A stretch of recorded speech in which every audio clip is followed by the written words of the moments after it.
Welcome back to MotoRevs 27. Today, for the 2026 Ducati Monster Plus. Totally different? Let's take a look.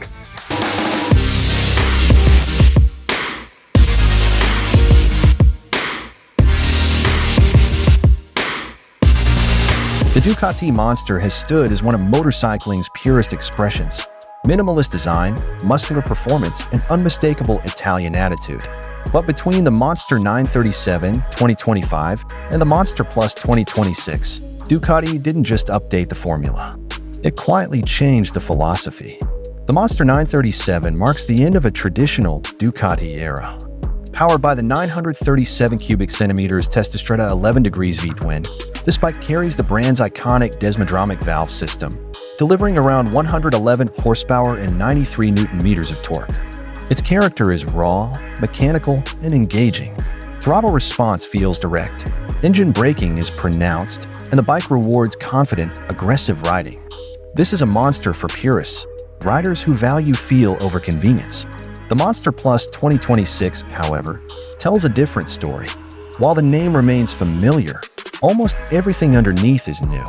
Ducati introduces an all-new 890 cubic centimeters V-twin, ditching desmodromic valves in favor of a modern valve train with variable intake timing. Power output stays similar, but the delivery changes completely, smoother, more linear, and easier to control across everyday riding conditions. Chassis behavior reflects this shift.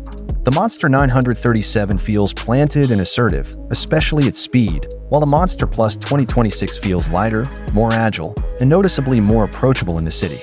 Revised ergonomics, improved low-speed balance, and refined suspension tuning make the 2026 Monster easier to live with without losing its sporty edge.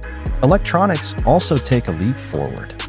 The Monster Plus 2026 benefits from a 6-axis IMU, enabling cornering ABS, advanced traction control, wheelie control, and refined engine brake management. These systems work quietly in the background, enhancing confidence rather than interrupting the ride. Perhaps the biggest revolution is ownership. The new engine allows significantly longer service intervals, reducing maintenance costs and making Ducati ownership more accessible than ever. In the end, this isn't about which monster is better, it's about what kind of rider you are. The Monster 937 is the last of the old-school Ducati monsters. The Monster Plus 2026 is the beginning of a smarter, more modern era. Same name, totally different beast.